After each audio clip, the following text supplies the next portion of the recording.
In culinary school, they did a section of pastry, and it was the first time where like the butter and the sugar, it just felt like home. Whereas everything else I was doing in school, it was like not as natural or easy.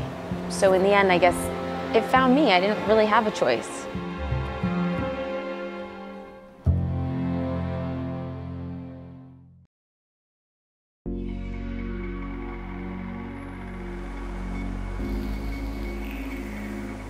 My name is Chef Madison Lee, and I am a chef and cake artist, owner of Madison Lee's Cakes.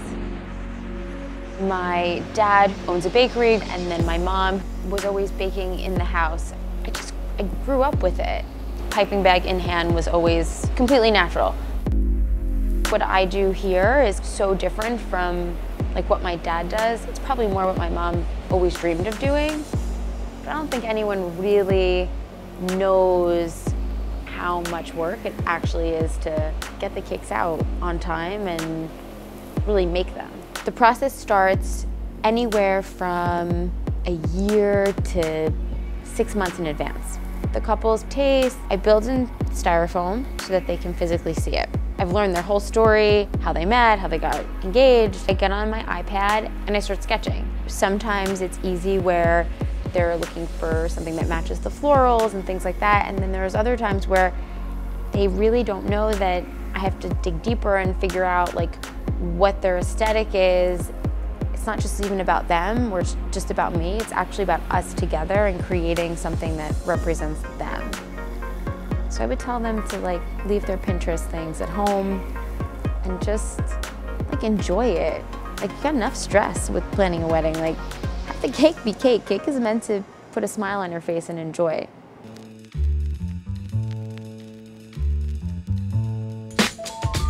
I wanted to learn from people who I admired. One thing I really learned in culinary school is it's really not about the school. It's really about the person that mentors you and gives you their love for whatever the trade is. So I went to Hyde Park. This woman, Betty Van Nostrand, she like started sugar flowers and things like that here in the United States. She taught Sylvia Weinstock, she taught Ram Ben Israel, and as I was coming up, those were my huge idols, and I thought, okay, well, I don't want to learn from them, I want to learn who taught them. Like, that seemed like the better way to go. The more research I did about cakes and things, I learned that it really wasn't something from here. It's actually from the UK. There was nothing like that here that I could find. So I went to the bank, I emptied my bank account, I packed a backpack, I went to JFK, I bought a ticket to London, no phone, no computer, no nothing, and I was there for 4 months. I learned from as many people as I could, people I loved, who I so admired. I learned a history and like a respect for it, where here it was like, oh, well, that's on TV, it doesn't matter. There it was like an honor to be making cakes. It was something of like real value. So when I came back, not only had my whole view of like cakes and what they represented and how it was a tradition, I was like fulfilling, everything really changed and clicked. I think that's where Madison Lee's Cakes really came from. That whole experience of almost breaking away, but bringing all these different things kind of back. I want the cake to taste as moist and as fresh as possible. I think the taste is the most important part of the cake. I mix the batter by hand, and I think it makes a difference. I feel like my heart goes into the design, and then it's like my soul that goes into the batter. It's a part of me just as much as it's a part of them. You get to the wedding, and you're overwhelmed. How beautiful the tables are, and the centerpieces, and the ambiance, and the lighting, and you're totally blown away. And then all the way in the corner of the room, you're looking at what's not, you're not looking at a wedding cake anymore, you're looking at a piece of art that fits the room, but when you walk next to it, it smells sweet and delicious. So your eyes fix on it, you smell it, so now all of a sudden it starts like, oh my gosh, I get to eat it. And you get to look at it for almost the whole night, at least 4 hours. The wedding cake is also the last thing you typically eat. It's your last memory of the whole experience you had right from when you got that first invitation to even go to this wedding. And if you take a bite of that cake and it's not the best piece of cake you've ever eaten, you don't remember anything else besides that it wasn't a good piece of cake. So the taste and the inside it's critical. It's critical to the whole thing. The inside is the most important. It has to taste good. It has to. So the week of the wedding, on Wednesday we start baking. So I can't really start that much in advance because you'll have old style cake. Like, we bake, we cut fill on Wednesday. Every single bride, couple, whomever is always disappointed in something. I've never heard of anybody having like a completely perfect picture wedding of everything they wanted. Something always goes wrong. My biggest fear is they're gonna turn around and say like, oh, it was the cake that was wrong. And thank God, in 10 years, nobody's ever said that. But you never know.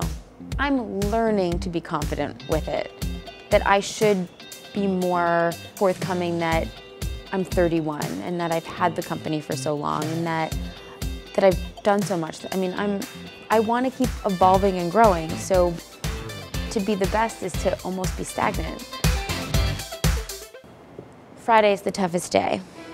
Friday, we cover, dowel, stack. I would say the covering's the hardest because it's freezing in here. The cakes are big and I'm only 5 feet, and even though my clogs add an extra 2 inches, which like really does help, I have to be smarter about it, like standing on the buckets or like I lean on the table more. It's hard, they're big. They're really big, and I love that they're big. I think it's great. And we try to finish the cake on Friday. Try. I say try because each one's different, so like you don't really know. You always want the cake to sleep overnight. That's like ideal. But sometimes overnight never like ends. Sometimes it just like keeps going. If it means that I'm here, or like my whole team is here, around the clock, we're here. You can't mess up. There is no second chance. You have to work smarter, not harder. Honestly, if you can cut it in my kitchen for a year, you'll be fine. I'm super meticulous. If that's how I was brought up in such tough, strict kitchens, that's what I'm gonna know here. Like, you're a product of how you grew up, really. It's not going anywhere. I can't make that go away. There could be more. You could always be better. You could always be pushing. It's New York City. If you stop, someone else coming. They're coming for you. You have to show up, and it has to be perfect. I'm easily here at least 16, 18 hours a day, easily, if not more. I love it. So where else would I be? At home watching TV? For what?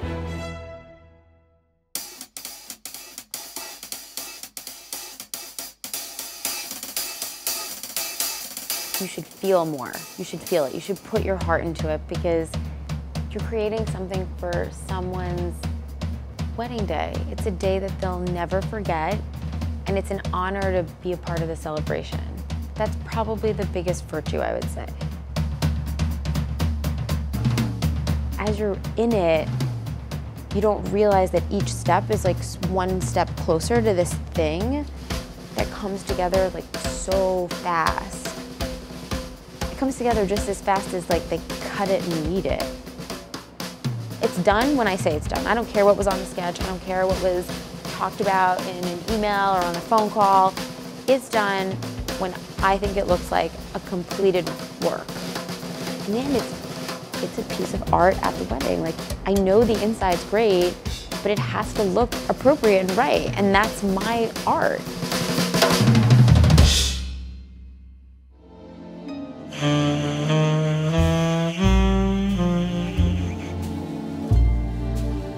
Yeah, everything on my cake you can eat. Everything's 100% edible.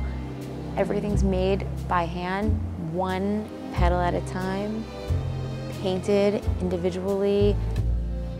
It feels so fast that I drew it on a piece of paper and then like it's literally right there in front of me, that it's surreal. It's a part of me just as much as it's a part of them. I think what separates me from everybody is that I do all of it. I'm great seeing you at your consultation and designing and understanding aesthetics and everything like that. And then as a chef, I'm also the last hand on every single cake that goes out the door. I have no problem in any medium of art. But for a wedding cake, it's always a celebration, like it's always happy. I don't know, you could make a sad painting, I feel like. You can't really make a sad wedding cake, like, you wouldn't be getting married. I love cake, I eat cake every day. Every day I eat cake. So it's really me.